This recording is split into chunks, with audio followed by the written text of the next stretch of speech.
Well, hey everyone, and good afternoon. I hope you are doing well.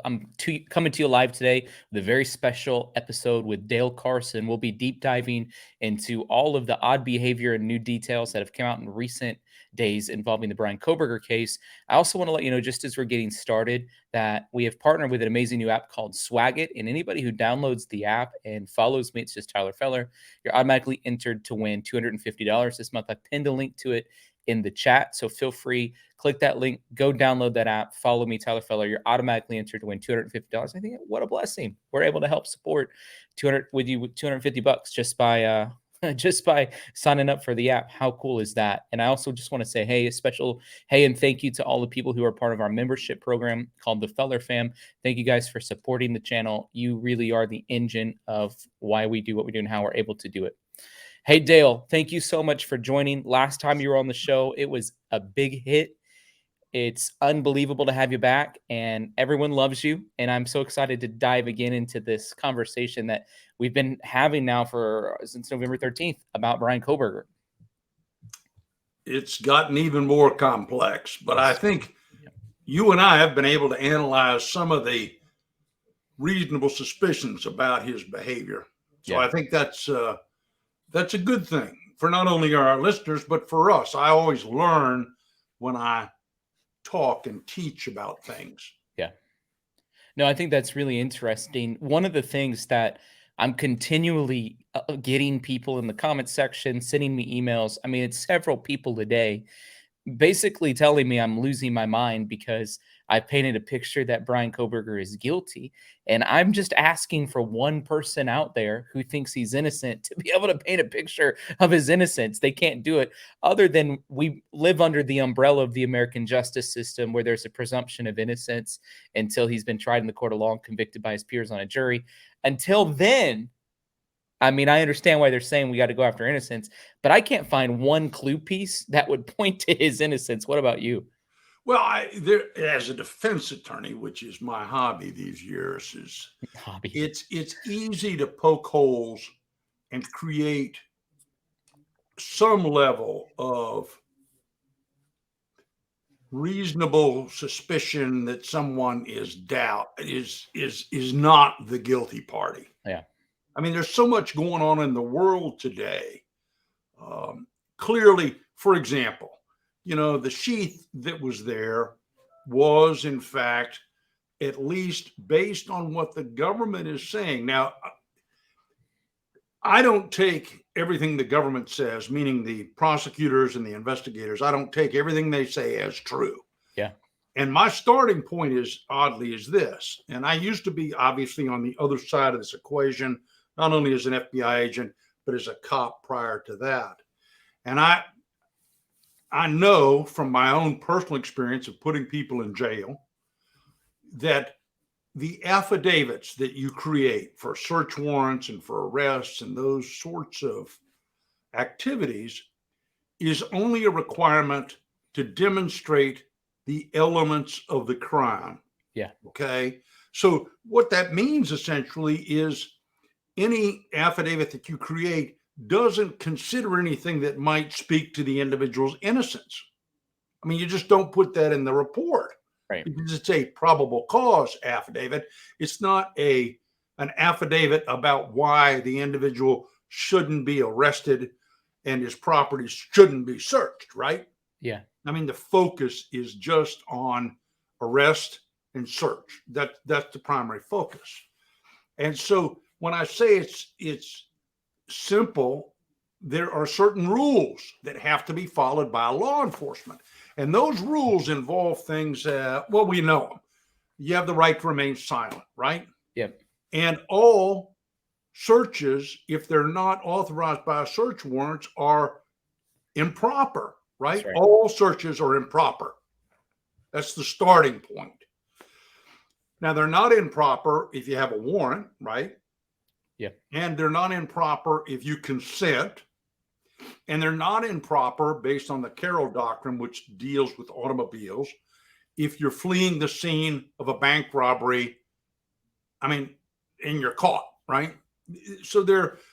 But the bottom line is, anytime law enforcement overreaches, yeah, and they do things that are not consistent with the U.S. Constitution and our Bill of Rights, the searches and the statements, because you have a right to remain silent. But if I trick you into talking to me, is that admissible in court in front of a jury panel? Well, it depends. So those are the angles, if you will, that a defense attorney is going to use ultimately when defending Kohberger. Yeah. So the argument about the sheath and the little DNA on that button, how did that get there? Well, I'm at a gun show and I'm handling a bunch of knives and I'm looking at that particular one, but I didn't know that it was going to later be planted at a homicide. Right. Yeah. Right. Now, of course, is that likely? I think it's more likely that Kohberger placed it there as a red herring. And you know what a red herring is, but it's just a misdirection. Yeah. So when you find that, you go, it's somebody, we've had this in Florida on more than one occasion where individuals who have a military history, particularly those who've been in some level of actual combat and the misery that often entails, those individuals go to, in this particular case, the Gainesville Hospital, the VA hospital in Gainesville. And the guy was living in a tent and he was killing people. Okay. And so with that in your mind, you find that sheath, even though the knife is not there, you go, wow. So that's an effort perhaps at misdirection. And we all know that Kohberger seems to be a narcissist. He's self-important. He thinks of himself as a student of the law, but he has also done a lot of individualized study into serial offenders. That's right. And that brings me a good joke for you. And that's that we recently found a body on the north side, and the individual had Cheerios in her ears and in her nostrils. And we think it's the work of a serial killer. That's it. That's it. There is it. Have you used that on a jury before? I've never been on a jury. I think that the reason I've been called, but the reason's fairly obvious. I mean, I would be picked now by the defense. Formerly, I would have been picked by the prosecution, but you try to eliminate those built-in biases. In fact, here's an odd bit of fact for you. FBI agents who are former cops, which I was, are not allowed to investigate police officers. Wow. Right? Which makes perfect sense. There's an inherent bias. If you've been a street cop, as I have, or a detective, you know that you're going to tend to favor an individual accused of being brutal on a suspect. Yeah. So we were just not allowed to conduct those investigations. We did many other investigations, but not those, because the system occasionally is aware of its own internal biases. Oh, that makes sense. One of the things that you said that I felt like was really interesting, because I just had Jennifer Coffendorfer on the show the last time we did a show, and I asked her the question about the sheath, if Bryan Kohberger could have planted it there, and she said, absolutely not. And it was a theory that I've had, and then you're like, I think you might have planted it there. And so there we go. Like, there's just conflicting ways that you can sort of unpack and look at the information. Another thing that you said that was interesting as a criminal defense attorney, looking at holes in maybe the way the probable cause affidavit was arranged. Well, we already seen one really big hole, and that involves the eyewitness that exists in the case with the initials of DM. Apparently, according to sources that News Nation and others have reported on, she thought they were having a party and told them to calm down. And then according to the probable cause affidavit, she was frozen in fear. So which is it? She yelling at them because there's a party, or is she frozen in fear? And well, I think, look, as we look at this longer and we see the behavior of that household, Yeah. we begin to see that that was a party house. Right. And so it's entirely consistent that she would say, hey, hold it down. Yeah. Yeah. I'm trying to sleep here. Stop raising hell. Right? I mean, Yeah, that's true. That makes better sense than she opened the door, saw a killer, and then just went back to bed. Right? Right. I mean, it makes better sense. Makes better sense. Yeah. And candidly, this is where you're being able to penetrate the veil of that affidavit for search, or affidavit in this case for arrest, right? Because the individual police officer who, with the assistance of the FBI individuals who are unnamed, okay, and there's a reason for that, which we can get back to, but the way he presented, or she, and I assume it was a he, I think I remember it being a guy who actually was the detective for that police department that wrote the affidavit. Brett Payne, yeah. And I'm sorry? His name was Brett Payne. Yeah. Okay, so Payne wrote it in a way that you're seeing only one side of that, right? Yeah. Because if he had said in the affidavit he thought they were having a party, that wouldn't come off really well, right? Right. Yeah. But what would come off well, and was true, but not entirely, was that when she opened the door, she saw a guy with bushy eyebrows and a mask, right? Yeah. That's true. But what it didn't go on to say is, and she hollered at them to be quiet because she was trying to sleep, right? Yeah. Because that didn't follow along exactly with the narrative that the detective wanted to present to the judge who ultimately authorized the arrest. It did go on to say she was frozen in fear, which, by the way that you're describing it, she could have been. What the hell does that mean? Yeah, right. I mean, every time I read that or heard it, I'm like, what? Now, I can see if you're catatonic, right? Yeah. But you would only be catatonic in those circumstances if you had observed him killing all these folks, and then you might be catatonic. But just to think that somebody's having some kind of wild party with people with masks on, which in COVID wasn't all that strange. Yeah. Right? That's true. There you go. So the point is, you can look at it one way, and it was presented by the detective, as I mentioned, in a way that would tend to suggest that Kohberger was the individual who ought to be arrested and charged, right? Well, one of the things too that I'm thinking about, I'd love to get your perspective. Can you increase your volume a little bit? Yeah. You're coming through light. Let me see if I can switch. Is it better now? Yeah, much better. Okay. One of the things that I'm interested in getting your perspective on is, for example, went back down. I think it might be on your side. I don't have control. All right, I'm going to try to up it. It'll take just a second. Hang on. Stand by. Stand by. All right, standing by.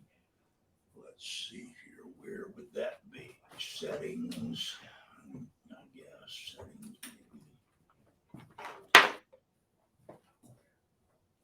All right, audio sounds good. Speaker. I'm going to honor some of the folks real fast. I've sent some super stickers. Thank you, Amy, Paula, Deborah, Naomi, Junebug, for your support. Appreciate your guys' support. Here we go.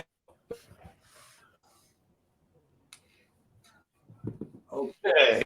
Is it better now? A lot better. Well, okay. Back to action. One of the things I'm interested in getting your perspective on involves trial and what you think may happen in the case, because we saw with Alec Murdaugh going on the stand, didn't work in his favor. I wonder if you think Bryan Kohberger will try to go on stand, because I saw in some of the memos that were leaked out about some of the private hearings they've had with the judge that Bryan Kohberger at times was speaking up and saying, well, that's not what the law states, and was sort of kind of trying to direct the show. Well, I mean, that's certainly consistent with what we know from other classmates of his general demeanor and behavior. And Bundy, of course, was his own counsel. I mean, he had other assistants, but he was essentially his own counsel, and he, of course, was electrocuted. So, and it's very fortunate for Murdoch that he wasn't electrocuted, because they didn't choose to pursue the death penalty against him. Yeah. But from what the judge said, it likely would have been a case that he would have agreed with the death penalty, given the horrendous nature of that particular crime. Yeah. But there are interesting things that go on in defense counsel that relate to this. For example, if you're in a murder trial and you're comfortable, because you're seeing the jury panel, you're watching them, you're in we used to call it the Crucible. And that's where the truth really comes out, like Perry Mason. It's rarely that way. Yeah.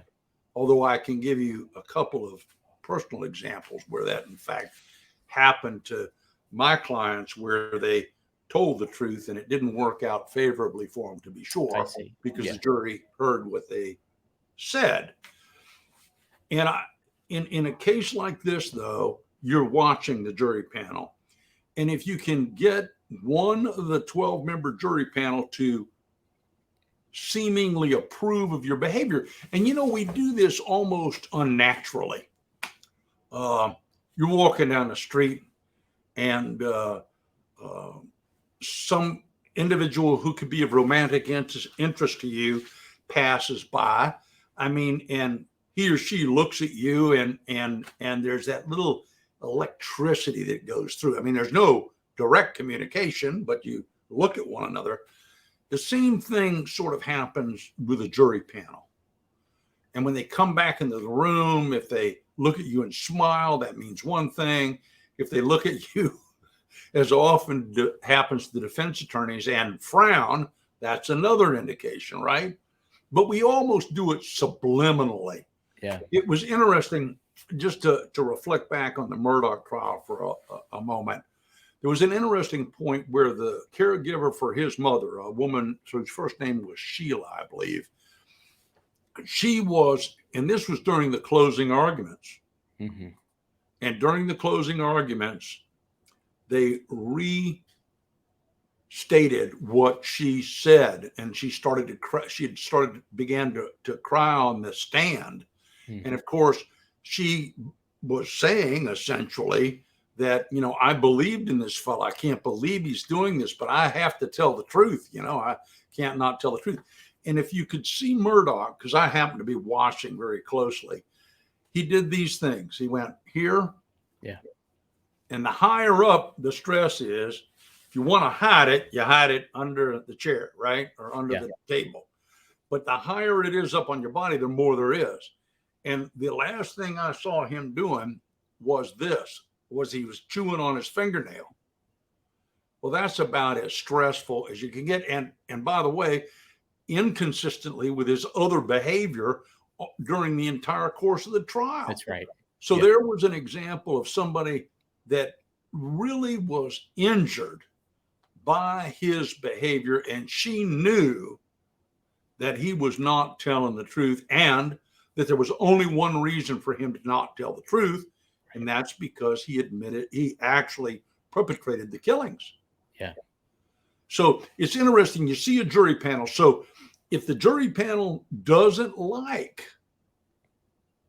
Kohberger, he's got a problem from the very outset. And then you have to rely on the ability of your defense team to properly examine, in what we call the crucible of cross-examination, the government's witnesses, to destroy the credibility of those witnesses. Now, I don't mean to walk up on the stand and punch them in the nose, but to bring into question their prior conduct, their reliability, the possibility that they misunderstood or missaw, all those kind of things, to make the jury think, well, that witness couldn't possibly have made that identification. Yeah. The same thing with experts. How many times have you been right? How many times have you been wrong? All of those things are designed to basically present the view that the government's witnesses and their evidence can't be relied upon in order to convict an individual. But I got to tell you, if Bryan, if he gets on the stand, if Kohberger gets on the stand and behaves like I expect him to, he's not going to be liked by the jury panel. Yeah, exactly. So he may have a chance of getting a hung jury. And as a result of the hung jury, the state may reduce the charges. But candidly, I see that this murder was heinous. Yep. And it was something that is deserving of the death penalty, clearly. Yep. I mean, it's more than 2 murders at one time. You know, it's all of the things that would accelerate and exacerbate the charge. And clearly, one of the interesting things is, did the victim suffer? Well, when you have defensive wounds, you know that the victim suffered. Yeah. Yeah. So all of those. Well, when Xana's finger was almost off. Right. So we know they suffered. And when you suffer, that's something that certainly brings about the need for the death penalty. So it is interesting, though. Just last week, I talked to a group about an individual who is charged with a similarly heinous crime. Okay, not as noteworthy as the one we're talking about with Kohberger, but he all of a sudden he killed a police officer in Nassau County, which is north of Jacksonville. And there's a special provision: you kill a law enforcement officer, you know, somebody, a first responder, those kind of things. The death penalty is always on the table. And this individual, before trial now, has pled guilty. And the hope of pleading guilty is because you're showing contrition. You're showing that you have remorse, that you have a heart to not put the other witnesses and the other family members through a trial. You know, those kind of things will create in the minds of jurors and in the mind of the judge, perhaps a little bit of, you know, yeah, it was me, I did it. But if you go to trial and you say, I didn't do it, Murdoch and maybe Kohberger, then the court really does get irritated by that. Okay, the court is not happy that you put everybody through it when it's evident that you're guilty. And so the court is empowered to give you a heavier sentence. Did you know that? Just a heavier sentence. And here's another interesting odd bit of fact too that not a lot of people know, that in Japan, you're allowed to have somebody sit in for you as the defendant. Really? Yeah. You don't have to sit there yourself, which makes perfect sense, right?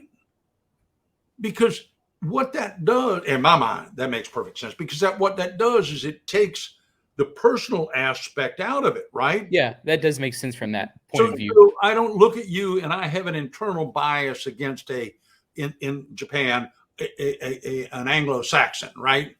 And so I see the Anglo-Saxon and I go, he may not be guilty, but I'm going to make him guilty, right? And I know many examples in the course of my career where people wanted to be on a jury just to screw with the defendant because of their nationality, their origin, you know, variety of things. And they've made statements to that. So, you know, it makes sense that you just put somebody in there and then you only consider the facts, right? You only consider the evidence and you only consider the witnesses who you can judge for their credibility, but it takes out the idea that that person is evil. I've always found that, and the fact that the French, the investigator in France, the detectives, they actually work for both the prosecution and the defense, both. So if I'm a defense attorney and I need something, I go to the detective helps me find that information. So the combination of those two things really might advance the interest of all of us in dealing out justice to whoever's charged. And another thing that I want to mention to you, until your ox is gored, you're always angry at somebody who commits a crime. Mm-hmm. But then if it's your son or your Right. daughter who commit the Right. crime, all of a sudden the shoe's on the other foot, Yeah. and you're like, well, wait a minute. My child's a really good child, and it's just a matter of circumstance that this all happened, and they shouldn't hold that against them. I mean, I have heard that argument from families of defendants frequently. Like we always want justice at the deepest level until it happens to us. Exactly. That's right. But I tell you, as we grow older, and you're not anywhere near there yet, but as we grow older, we begin the process of learning that we need to absorb the experiences that we have in our lives and put them to our benefit instead of becoming the perennial victim, so that, oh, it's all never my fault. I'm never at fault. It's always somebody on the outside. Yeah. And we have to learn to take those failings that we all have, and we have successes, but our failings, and use them to our benefit. And it's really interesting. I'll tell a little personal story. I'm 72 now, and I was an agent for years. I worked on a lot of the tactical teams. I was a cop in the inner city in Miami back in the cocaine cowboy days. So I felt pretty tough and pretty sure of myself around strangers, right? Because when you're a cop and you're enforcing the laws, you're around strangers pretty much all the time. So I went down under my building, which was an under level parking garage, and I saw a guy who was trespassing, and he was relieving himself on a pole, a column that supports my building. And I hollered at him as I approached him, right? And he didn't flee. He just ran straight at me and sucker punched me, right? Mm. Well, I later found out who he was, and I had to make some hard determinations, okay? And some of the determinations I had to deal with were, well, if I prosecuted him, I'm going to be on a witness stand. I don't want to be on a witness stand. If I prosecute him, I'm going to get interviewed by a bunch of people, and I'm I'm notable, at least in Jacksonville. People know who the hell I am, and I don't want that kind of negative publicity. Right. I mean, here I am getting beat by a young guy that I ought to be able to manage. Yeah, obviously could not, right? And then I thought it further through, and I recognized that this was a lesson that I needed to learn, because I'm not quite as swift as I might once have been. And I need to use a little more caution when I deal with people. Right. Ultimately, that will protect me and save my life, right? Yeah. But I absorbed that problem. And so I never pursued prosecuting the guy, because he's got nothing. It wouldn't make any difference, right? And even though I'm older, so that it's a felony, assaulting me, what's the point? Who's going to benefit from that? And the answer is nobody. Right. Yeah. So you're exactly right. I'm wondering too what your thoughts and perspectives are on some of the new developments in the case. For example, the fact that he's standing in his kitchen separating trash out of his family's trash into Ziploc bags. That to me is clear and obvious that he's trying to hide his DNA. And listen, timing is everything in law enforcement. Truly. If you've ever been on a surveillance, it's fascinating work, right? It's not like it is in the movies, okay? What it is, here's how it is, all right? That seemed like a movie scene, kind of. They bust in the house at 2 a.m, and there he is in the kitchen doing something nefarious. Right. But what generally happens is this, and this is why what happened here was really amazing in my view. Surveillance is hours of just monotony, just absolute monotony, because there's nothing happening, right? The advent of cameras and video surveillance has changed all of that. But we used to sit in a car for hours. And if you had to relieve yourself, you had a bucket to do that in, okay? Wow. You couldn't get out of the car. And that's why the dome lights don't work in police cars or old police cars, because if you open the door, it would light up everything, right? You don't want that. So you'd sit there for hours and hours and hours, and finally you'd start dreaming about something, not asleep, but just thinking, daydreaming, we call it, even though it was at night. And you would look away from that door for just the briefest of moments. 1 millisecond. Yeah. And that's when the action happened. You weren't even seeing it. Yeah. And so in this particular case, though, they timed it correctly. And you've got to wonder whether or not, with the use of drones, the use of electronic cameras, the use of all of those things. Remember, you got a search warrant, right? And the issue with a search warrant is to collect and preserve evidence and to protect yourself, right? That's the whole point of an official search warrant, and to meet with the requirements of the Fourth Amendment. And so you wonder if they just didn't put cameras looking into the house, and you wait for the perfect moment. Instead of randomly just going to the house, you wait till it's dark, the kitchen light comes on, and you go, this is the time. You may have a video feed watching what's happening. But when they went in and found him with gloves on, and he's taking care of stuff that he clearly doesn't want his DNA on, I mean, that to me is admissible evidence. Yeah. Because it demonstrates a desire to hide, okay? Sort of like fleeing from law enforcement. If you flee, then there's a good possibility that you're guilty, right? Police officer drives up, there's a house with a busted window, you run off. It's presumed that you broke the window, at least initially, right? So, no, that's not always the case, but in Florida, that was so drained in the law for many years, as it was predominantly in the rural southern part of the country. If you fled from a police officer, guess what the police officer could do to stop you? Yeah. I mean, that just, to me today, is just unbelievable. But I knew it to be true when I was working. Yeah. But you'd hate to kill somebody over a broken window, right?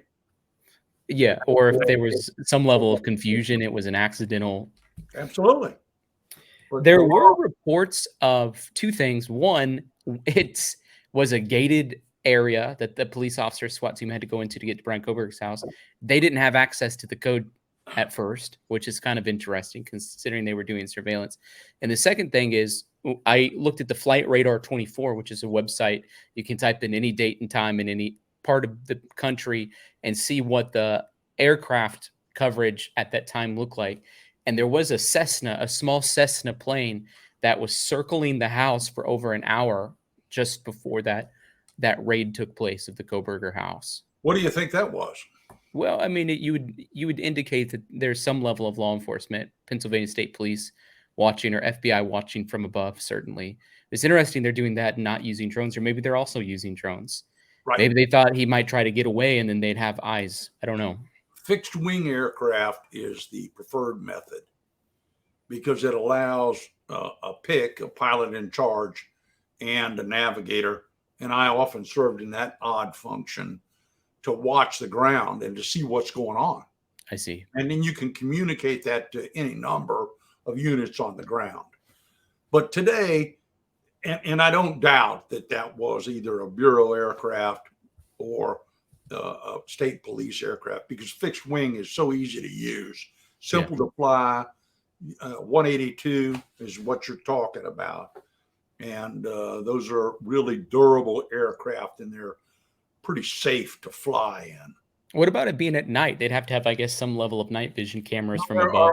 There are also specialized aircraft that only work at night, but they're not Cessnas. They're military aircraft. Well, this was a Cessna. Well, it may have been listed as a Cessna. Oh, I see.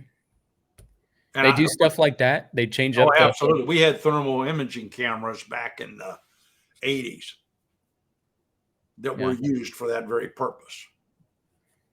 Very interesting. What level of disinformation? No, but I think it's always important to understand that the way it seems to work with the government is that the NSA has the first dibs on stuff, okay?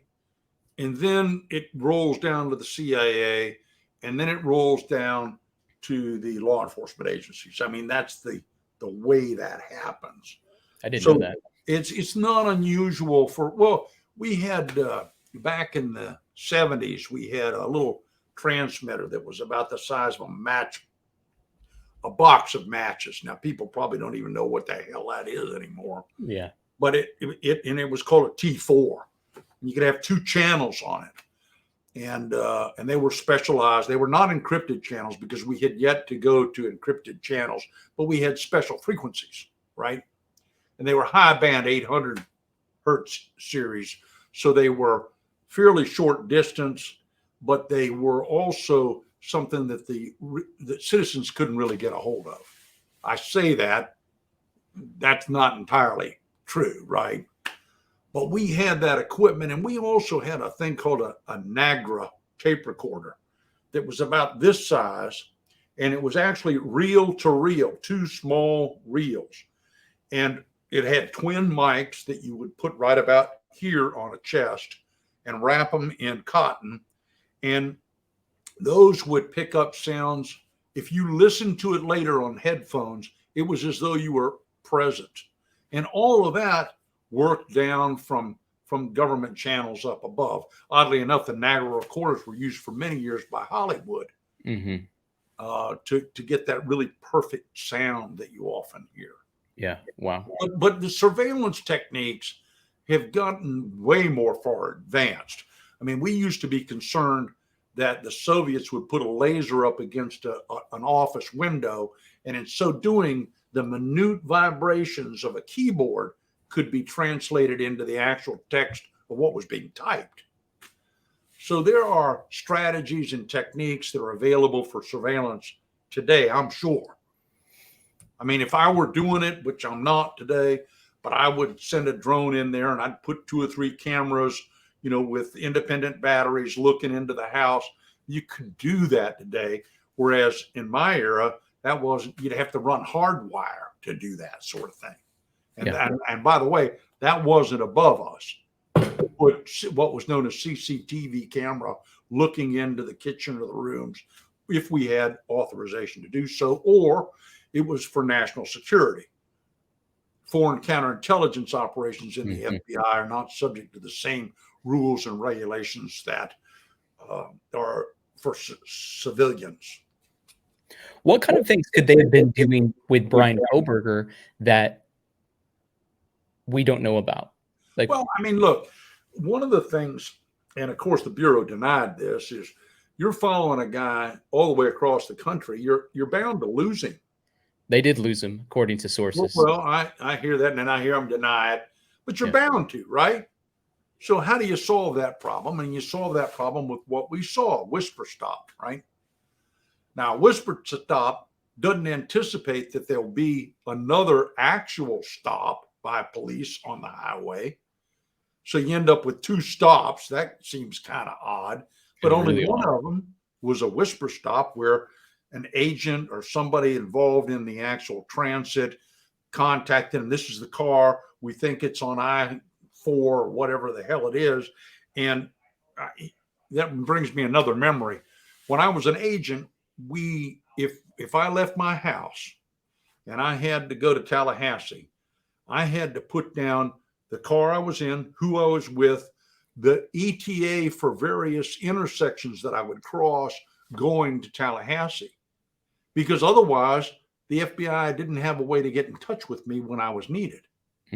So it was really exacting. Yeah. So clearly the Bureau has connections with all law enforcement. And when we have a thing called the National Academy, where we bring individuals who are really good cops to the academy and give them additional training and things like that. So there's a relationship. Hell, I used to have a relationship with Bob Brotherton, who was the police chief in Hong Kong.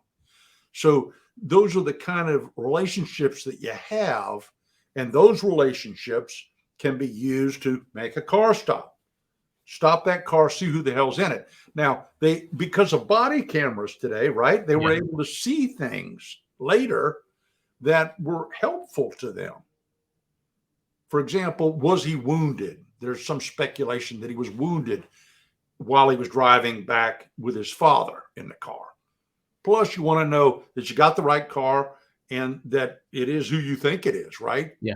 Because if you screw that up, they won't get fired, but they're certainly not going to be very happy at headquarters with you for losing them.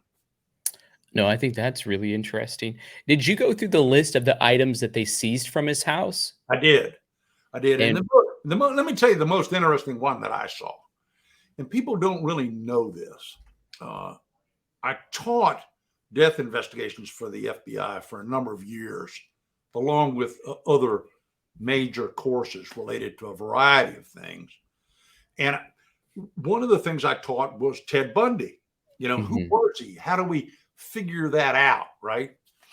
And Ted Bundy, when he was arrested, we ultimately seized a whole bunch of materials. He would sit down in front of a mirror and he would sketch himself while he was in disguise. Okay, he would sketch himself. So he often used a cast, and I have this memory of in my mind of seeing all these slides that I had produced that I used to teach, and I can remember he would have his cast like this, and of course he didn't have an injury; it was a fake cast, and he would have a mask on, and he would draw himself, you know, and he was a fairly not good artist, but a decent drawer, so he could draw himself really effectively. When they raided Kohberger's place, they found hand-drawn images. they did. And it occurs to me that he would have known of Bundy, may have had access to the same materials that I used for teaching, because he was in that behavior, right? Yeah. And may have seen that Bundy did that and emulated that. I mean, that'd be fascinating, but it just doesn't describe the hand-drawn sketches. There are certainly a lot of I would say overlap between Bundy, between the BTK killer, between Elliot Roger, if you're familiar with Elliot Roger, who's the father of the incel movement, is sort of the way that they describe him, or the founder of the incel movement. So there are some definite clue pieces that either we're just stretching and we're trying to make something out of nothing, or like you said, he was a student of serial killers and he may have either advertently or inadvertently allowed it to get deep in him. Well, we also know that he asked in his search for a doctorate, he was asking individuals how they felt when they committed crimes and getting into the specifics of that sort of thing. So that's not a far leap to drawing an image of yourself when you're in costume. Right. So I think all of these individuals who are predatory and not only, but they're parasites too. Yeah. You know, and so the consequence is that they have similar behavioral characteristics. Yeah. The problem is, unless you know somebody really, really well, you'll never see those characteristics. Yeah. I mean, it's fascinating to me that if you interview a killer, a child killer, a sexual child killer, one of the ways that have been very successful in getting them to confess is for the investigator to pretend to be themselves interested in child pornography, as an example. Okay. I see. So you're behaving as though they're behaving, and they are reaching out because they would love to find somebody who has a similar desire for criminal behavior in order, right, to participate with them. That's the art of communication, really. And so there's little doubt in my mind that these people behave in similar ways. And they certainly, look, I knew early on, and I talked with Nancy Grace about this. I said, you're going to find a sniper's hide. Yeah. You know, they think that's something you wear like a ghillie suit, right? No. A sniper's hide is where you hide up behind the house and you look at somebody's windows that are open or not well covered for a period of time. And sure enough, we know based on telemetry that he was there for at least 12 times, right? Yeah.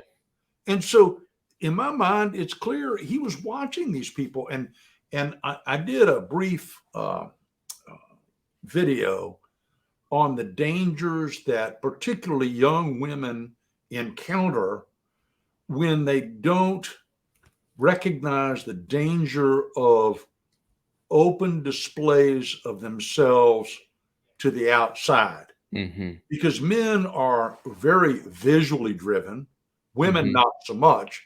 I mean, I got involved in an interesting conversation with Nancy Grace and some others, and when I was teaching these courses, I learned a funny thing. If you ever went into a magazine store, which there are not many of those left anymore, but there used to be a plethora of magazine stores in any city you'd go into. Typically, they were divided. They were divided into two sides. You had the women's side and the men's side. And if you walked in the men's side, you would see in cellophane, you would Mm-hmm. see girly magazines, right? Playboy and others, just, and they were in plastic so that Mm-hmm. you couldn't peruse them, right? Okay. On the other side, there were women's magazines. Do you have any idea what women's magazines were in cellophane? I have no idea. Romance novel type, Nope. Reader's Digest. I have no idea. Nope. Wedding magazines. Oh, And there, my friend, is the difference between the two sexes. Right right. there. Men are interested in the way women look and appear and that sort of thing. And women are interested in a relationship because they bear the largest responsibility for reproduction, right? Right. I mean, they're going to be with the child for 9 months, and then the child isn't on their own. So they really have to bear. And that's why I think it's really important for women to be careful what they display of themselves, because they put themselves at risk to individuals who are potentially not off the rails. They're off Yeah. the rails, the individuals, and you can't see them. And we've dealt with instances where somebody would climb a 30-foot tree to look in a window. Well, that's not something a woman's going to do, right? That's something a young guy's going to do. So I think we have to warn people about those potential dangers. Earlier society did 30 years ago, not so much today. Very fascinating. Are you familiar with Elliot Roger and the incel? I know we've talked about incel last time you were on here, but there was an interesting discovery that we came across on Elliot Rogers' manifesto, which is page 118, is the page I went and read inside of it, considering there was page 118 underlined. So I'm just racking my brain. What could he have possibly underlined on page 118? And he just talks about how because women wouldn't sleep with him, they deserve to die. And any man that was sleeping with the beautiful women, they deserve to die too. And he said it needed to happen on November 2013, which is interesting considering this was November 13th when this took place. So I'm not saying it's a stretch again, but there's a lot of things I think we look at Elliot Roger and what took place there, and then with Bryan Kohberger and the idea of an incel. I'm not really familiar with that individual with whom you spoke. I'm familiar with the incel movement. Yeah. I'm certainly aware that it's a complexity. I mean, the population of Japan has started to decline steadily. Right. The China too. reproduction, right, is well, it's a problem, and it's a problem in part because one of the biggest weapons, and that's not the right word, the biggest skill set that a woman has is to just look at a man and deem him not acceptable. Right. You It's a can call superpower. it is. It's a superpower. And young men just can't absorb that. And I think that's unfortunate because we need to have personal relationships, and we need that. We shouldn't be living in a virtual world. I mean, there's a real world out there, and it's got to be better than a virtual world. But we see increasingly the incels are into the virtual world. And when you have things like GChat and Yeah. iChat and where you can communicate with an artificial intelligence, when that manifests itself in the way of a silicon sister that is also mechanical, Right. you're going to have a real crisis on your hands. A big crisis. I Yeah. think. I think. No, I've been studying this. There's a guy that actually posts a video every single day where he's been talking about the declining population in certain countries, especially countries that we've relied on for certain things, and how that's going to really impact the global structure and the global system. China's on the other end of it. Japan's on the other end of it. And the United States would also be on the other end of it, by the way, if they didn't allow immigration in the way that they do. And I'm not talking about the ones that are coming illegally. I'm just saying we have a great immigration policy that bolsters our population and continues to see an increase in it. However, with the key demographics that they're looking at, natural born United States citizens, there's a decrease as well. So there's a decrease across the board in all major nations. Well, it's interesting. Let me mention, I used to have an abattoir. I'm sorry, an apiary. I didn't have an abattoir, but I had an apiary. So I raised bees for a long time. And you don't know this, but perhaps, maybe you do. But if somebody sets up any number of beehives next to your beehives, and there are a more substantial number of beehives next to your beehives will be robbed. In other words, your bees will leave, Yeah, and the other bees will come and get the honey that those bees left. Okay? You know, the United States is like all those beehives next to the other countries. yeah, And everybody wants to come to America. And that's not necessarily a bad thing. right. The key here is we want people who are hard, industrious workers who believe in the same principles that we do in the Constitution. I mean, they should be welcomed with open arms, because that's how we get our talent. I mean, look at Elon Musk. Exactly. And the left really doesn't like him now. The right has embraced him. It's switched back and forth over the decades. 5 years ago was the opposite. Yeah. Yeah.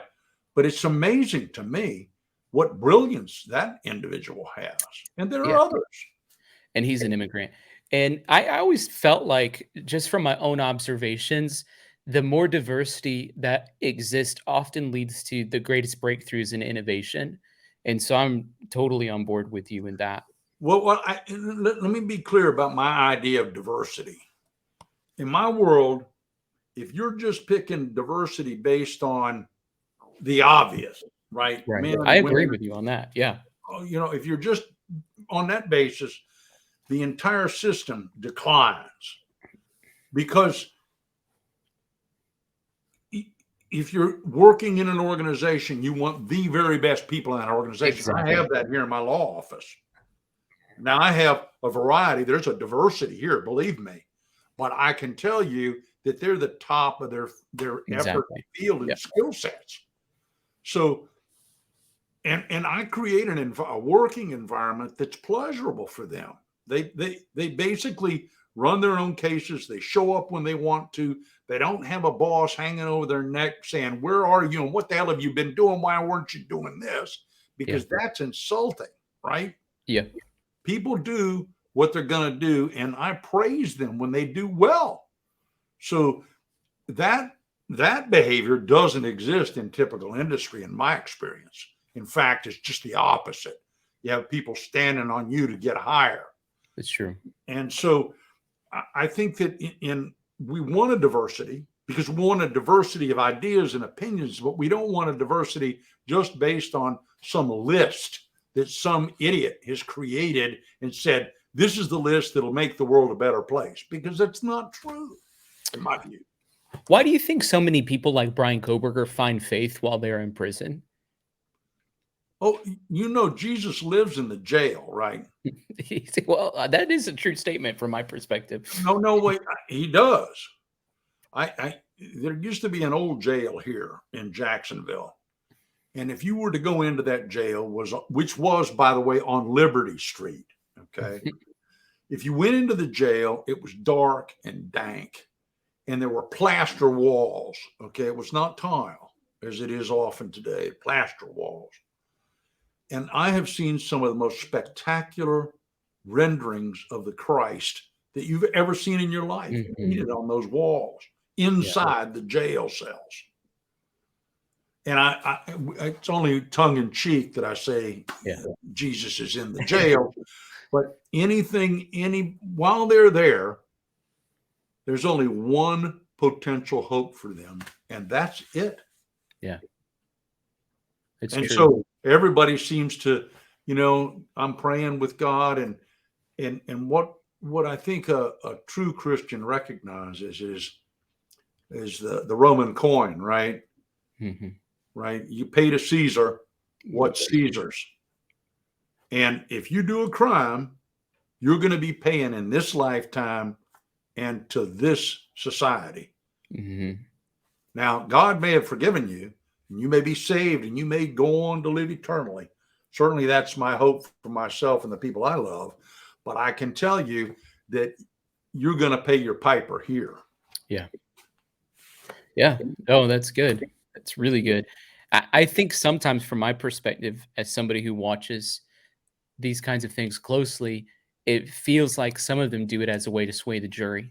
And no question. No question. Yeah. And I guess if you're innocent, truly innocent, which, by the way, none of us are truly innocent. Yeah, true. I decry the fact that, and I have people say this, well, the police can search anything I've got because I don't have anything to hide. That's not true for any of us. And it's the government. It'd be one thing for God to search your soul, but it's another thing for you. You got to recognize that the government has no soul. They have no morality. They are a system, an organized system. And that system, when it interfaces with you, can destroy you without even intending to. Yeah. We used to break down doors in houses to search them. Do you think we ever repaired that door? That we had a carpenter with us who would come up and say, hey, sorry, let me fix this. No. I had that thought about Bryan Kohberger's door with duct tape shut after they were done there. I was like, I wonder if his dad's now having to fix that. I worry that here's another worry I have about law enforcement related to Murdoch and Kohberger and even Bundy. We don't do the basic searches for evidence that we used to do. We have all this fancy technology, the phone cameras, all that stuff now, right? But we don't do the simple stuff, like a good physical search, plaster casting of shoe impressions. People don't even know what the hell that is anymore. Yeah. And that takes time for the investigator, and the investigator is going to get dirty. And today we've done this weird thing. When I was an agent, we did everything. There wasn't an aspect of the case that we were involved in that we weren't personally doing. Sort of like handmade shoes, right?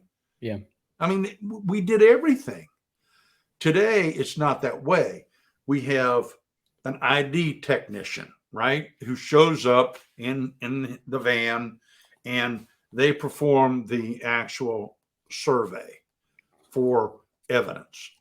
And then there may be somebody else who actually photographs the evidence, and somebody else who does other aspects of the collection and preservation and all that. What you have there is a thing called deniability, right? Yeah. But if you're the only person in charge of it and you didn't do it, where's the deniability? It's just you, right?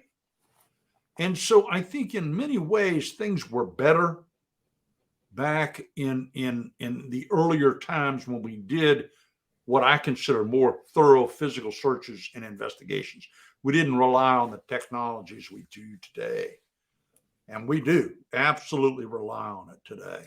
We 100% do. In fact, I think that's going to be some of the biggest pieces of evidence they're going to try to use against Bryan Kohberger.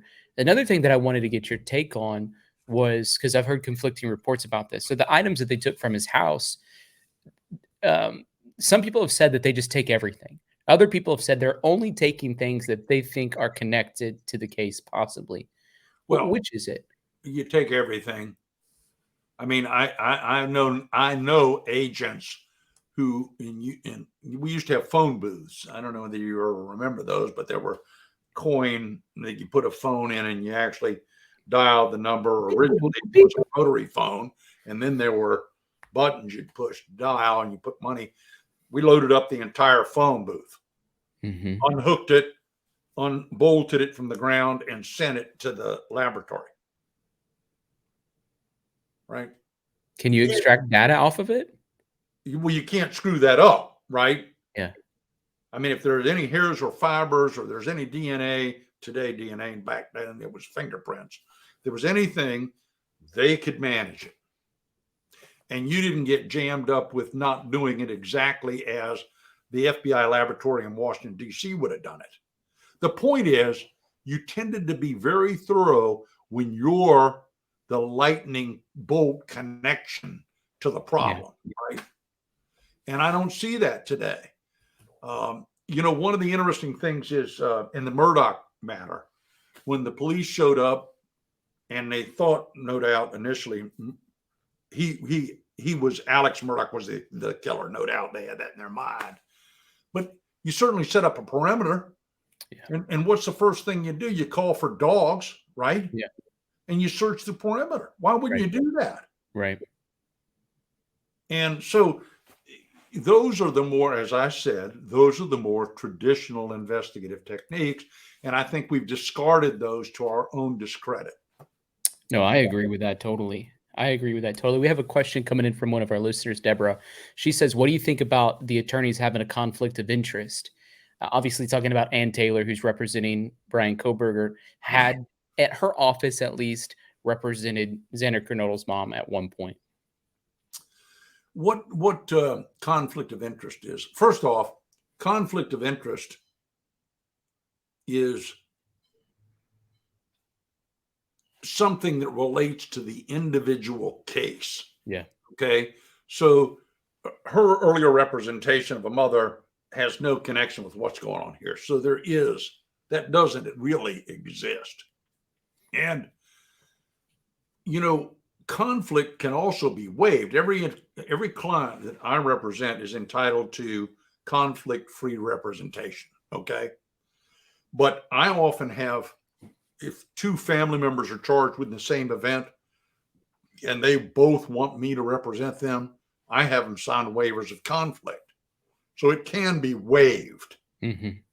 And I don't think there's any bias that would go into this. Certainly, the attorney doesn't know anything about the mom that would have created some sort of problem with one of the victims. Now, if the problem with the mother was dealt with specifically one of the victims, then maybe there could a conflict exist. If that attorney learned something about the victim that she knows because of the mother, then there could be a potential conflict, but I doubt that's the case. Well, she immediately recused herself from any level of involvement with the mom, so I could see why that would exist that way. So that's interesting, really interesting perspective. Bryan Kohberger was asked by the judge directly if he was okay with her representing him still.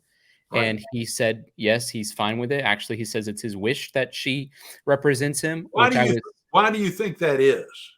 Other than she's a bulldog, it seems like from my perspective, she was on the scene. She's been gathering evidence. I don't know. I was surprised from a couple different perspectives that he wanted her, but maybe he thinks he'll get sympathy because she's a woman. I don't know. You tell me.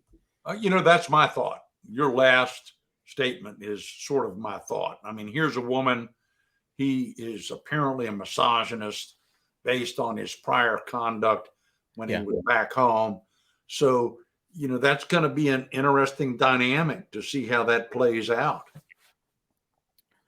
What are the biggest pieces of evidence you think against Bryan Kohberger at this point? And then as a criminal defense attorney, how would you slice and dice them to make them not issues? So those are the real secrets, right? Yeah. Well, to begin with, let me mention something to you. All right. And just as an example, okay, I represented a guy, and he liked to steal women's pocketbooks and take their checks and cash them. Okay. Mm-hmm. That was his modus operandi, right? His MO. And so he hired me, and he got out of jail, and he started his mechanism of living, of course, was this mechanism that he developed, right? Right. Yeah. So he went right back to it, right? Only now he had an ankle monitor on. Mm-hmm. So every car that was broken into, pocketbook, checkbook stolen, they could map him being there because of the ankle monitor, right? So the way I successfully represented him, right, is I want to see the ankle monitor, and I need the telemetry. Well, guess what? They returned the ankle monitor when they arrested him, right? I didn't have that anymore. And the telemetry was never preserved because it's not used for that purpose. Right. So the government couldn't prove what they wanted to prove. So those are the points here that allow somebody to get around, because you might think, hearing what the story that I just told you, that he was guilty and that information would clearly be admissible in court. Right. Yeah, I did. I would have. Yeah. Yeah. Right. But if you're not, as a prosecutor, thinking properly, how am I going to present this information? Okay. Then that's how we're able to successfully defend clients. Mm-hmm. They couldn't really prove. They wanted to be able to prove that he was there when these other burglaries occurred, but they couldn't do it. And there are other examples of failure by law enforcement to behave in a manner that allows the evidence collected to come to court.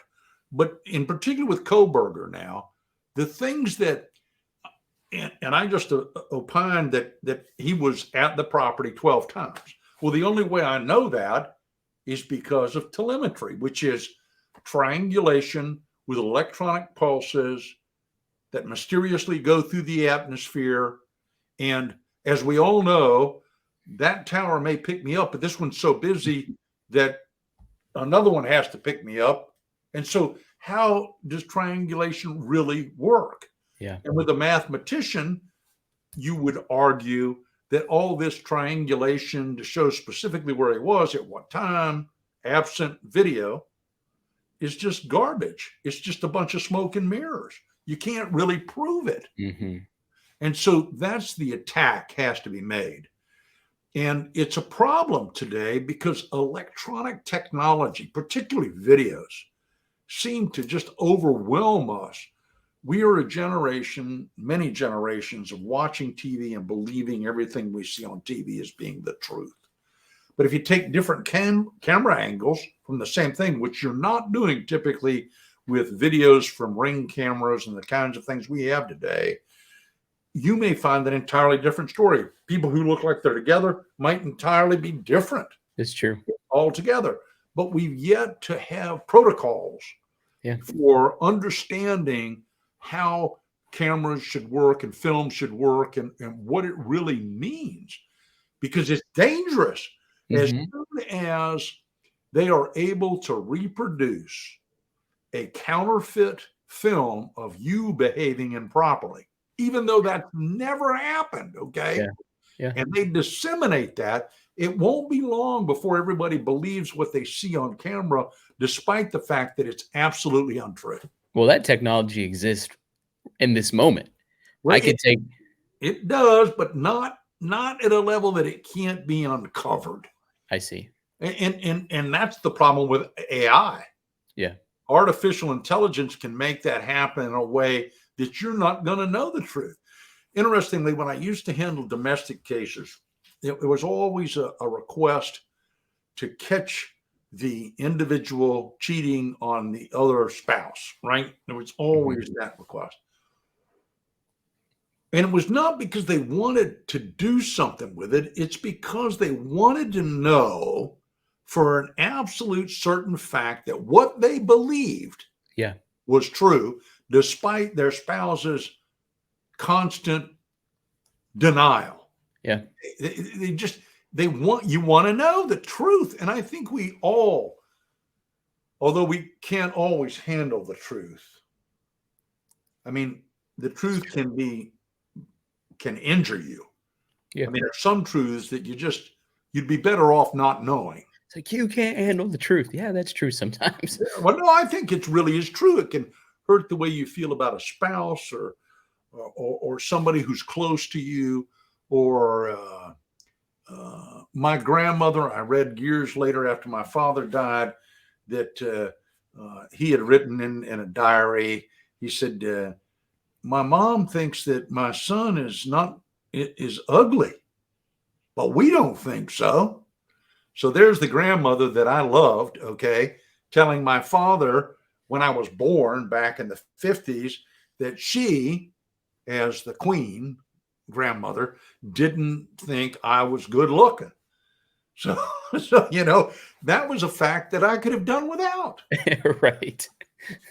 I would have not. It sounded like what you're saying, though, is that the biggest piece of evidence they're going to use against Bryan Kohberger is going to be the cell phone data. And then you sort of went through the way that you would dismantle that. Well, yes. And then you have the automobile. Okay. You have the automobile. And remember, he doesn't have to provide any testimony. He doesn't have to provide any whatever. But if they find on the gas pedal and the brake pedal or in the seatbelt retractor DNA or blood or anything, a hair or a fiber from one of those children that died, he's going to get convicted. Okay. Yeah. So the second most important piece of evidence is that car.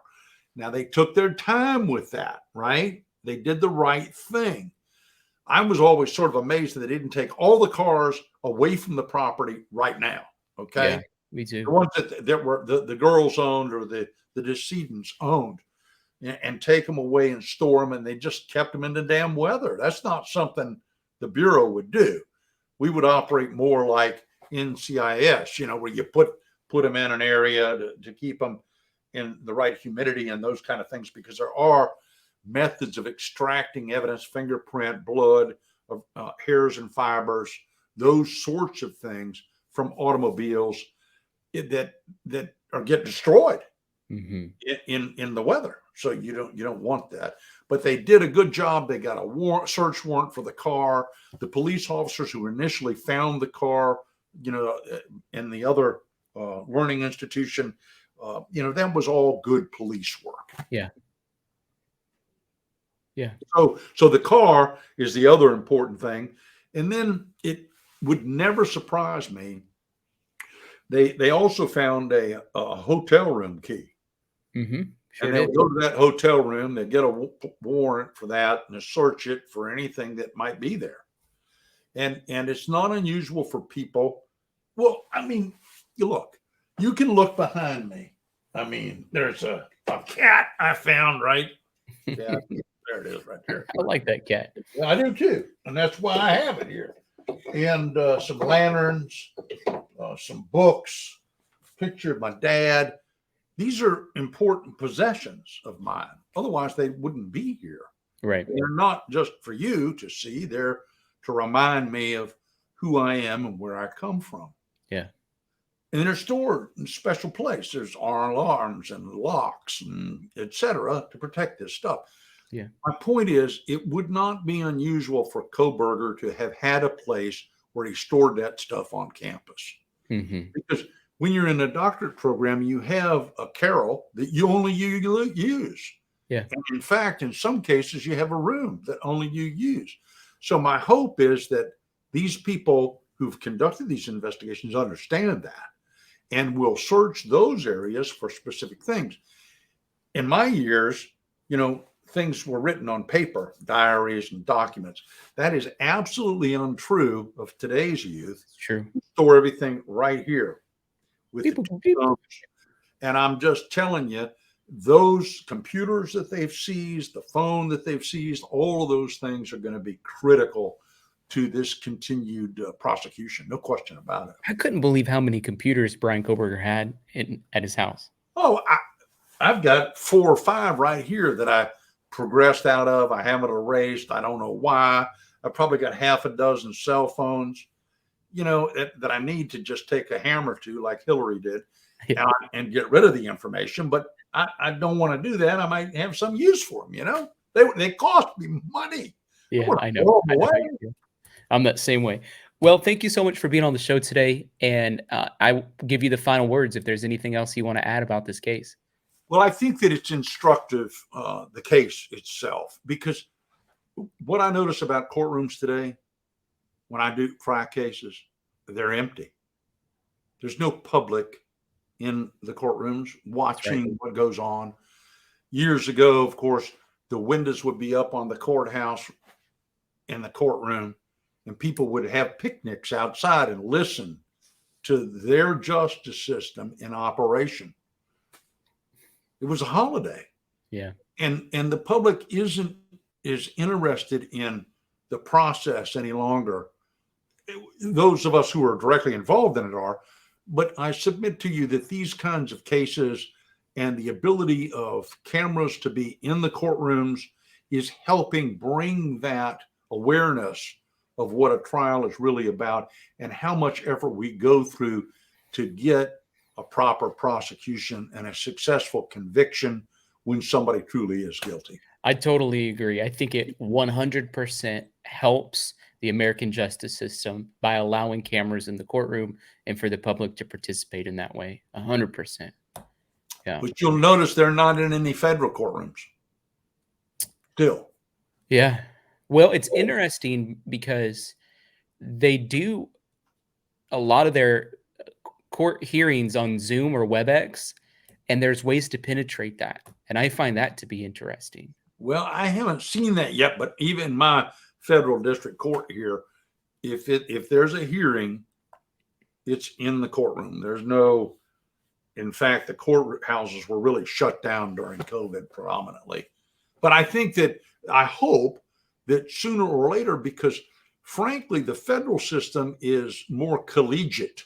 Yeah.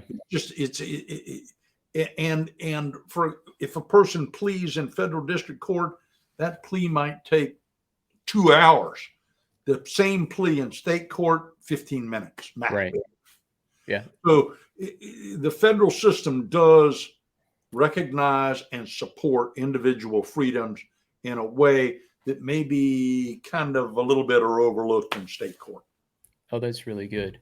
Well, appreciate you coming on the show. Hopefully we'll have you back soon. If people want to follow you, you have a great YouTube channel where you're posting episodes of shows that you're on. Just Dale Carson is the name of your YouTube channel. We'll be sure to put it in the description for people who want to go check it out.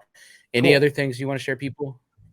Not a thing. Thank you all for watching, and I enjoy chatting with you. I want to meet your mom. Well, thanks, Dale. Have a great day. All right, man. Take care. What a great episode, guys. Amazing that we're able to have Dale Carson on the stream with us. He does such an incredible job breaking down all kinds of amazing information for us. And I appreciate those of you guys who are able to send super stickers and super chats throughout the show. Sorry if I missed them. Let me go through some of them. Deborah, Roseanne, Amy says, thank you, Mr. Carson and Tyler. Cheryl, Deborah, we asked that, answer that question. Under Your Scar says, great, guys. Thanks, Tyler. Dale Carson's one of my favorite guests. We were a little bit over the time, I think, that he had allotted. I saw him looking down at his watch a couple of times towards the end. And so I thought, okay, we probably need to take a second and try to wrap it up. And he was so kind to give us his time. He's a high-profile attorney, former FBI agent, and hard to get guest, but he's a regular on the Nancy Grace Show. So what a blessing that we were able to have him on today. And he sent me a message today and said, hey, we're doing this via phone, right? And I said, no, we're not. We're not doing it via phone. If it's okay, we'd love to have you on video. And he said, that's cool. And so he was kind to even come on the video. So I do want to let you guys know this channel is totally crowd-funded, which means we can't do what we do, have great guests, continue to create content unless people like you come alongside and support us. We usually will invite people to support us through super sticker or super chat. I don't do that when we have guests on the show because I don't want to take away from the time with them. But if you're interested in supporting us, you can send a super sticker or super chat. You can also support through PayPal, which is Tyler Feller, Cash App, which is $ Tyler Feller 22, or Venmo, which is at Tyler-Feller. There's an interesting article that came out today as well, called Vital Clues, Odd Behavior of Idaho Suspect Bryan Kohberger. The exact moment he was arrested revealed it could solve the DNA riddle. And part of that DNA riddle is something that I was a little bit curious of.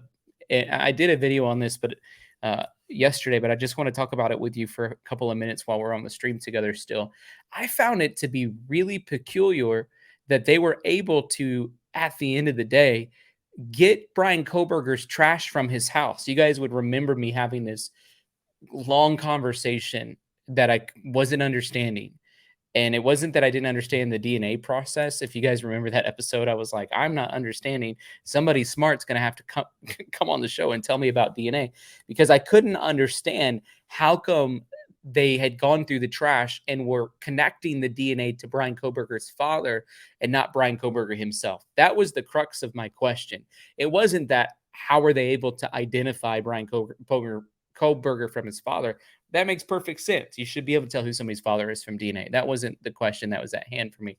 The question at hand was, how come they went through his trash and they were not able to find his DNA himself?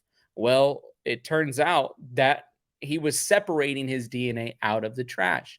I don't know about you, but from my perspective, one of the things that really doesn't make a whole lot of sense to me is, if that's the case, if they were looking for his DNA, they couldn't find it in the trash, and they walk in and they see him separating his DNA out of the trash, that points to guilt.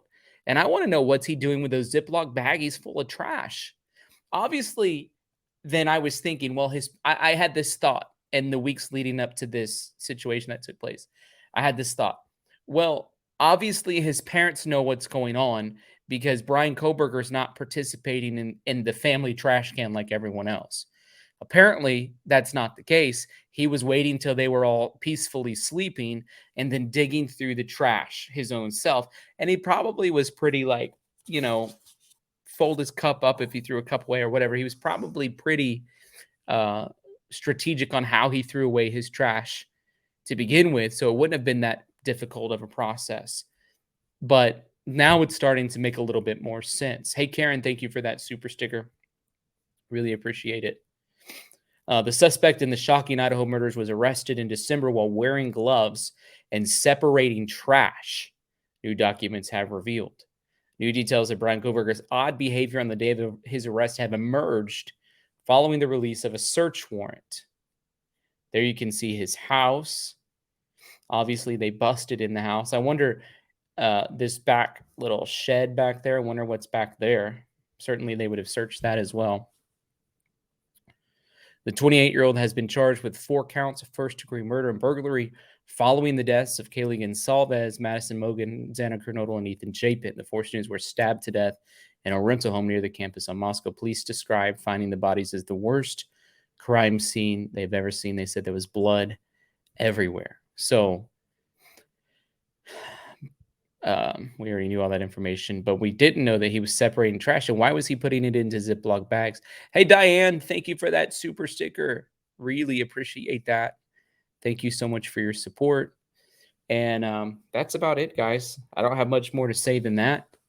Sorry that we were doing stream a little bit early today, but at least we were able to have a stream. I'm on a trip, so I'm unable to be as available as I usually am.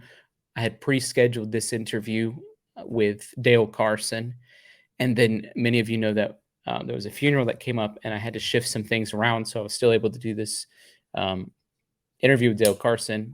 Such a blessing. So that's it. Thanks for being on the stream, guys. I'm going to pray for you as we are ending. So, Father, in the name of Jesus, I thank you for every single person that I believe you've divinely brought to this channel in this stream today, right now. I pray that their hearts are encouraged in whatever way they need to be encouraged today. And I pray it happens supernaturally through the power and the grace of the Holy Spirit. Lord, I pray for any person watching right now that doesn't have a relationship with you, that you would open their spiritual senses, that they can taste and see your goodness, which is what your word asks us to do. And Lord, we pray for the victims' families that were involved in this horrible atrocity in the Idaho 4 University case, Lord, that they would sense your nearness. And Father, in the name of Jesus, I thank you for Dale Carson, that you've made him a lamp on a hill stand, that you've created him to be a man of integrity that listens to the word of God and follows what you have to say. And Lord, I just pray right now for him that you'd continue to bless him, that you would even raise his profile to be one of uh, higher stature than what it already is. And so I thank you for him and I bless him in the name of Jesus. Amen. All right, guys. Thanks for being a part of the stream. If you feel led to support us or support even the ministry that I'm doing, you can send PayPal, which is Tyler Feller, Cash App, $ Tyler Feller 22, or Venmo at Tyler-Feller. Really appreciate you guys being on the stream, and we will talk soon.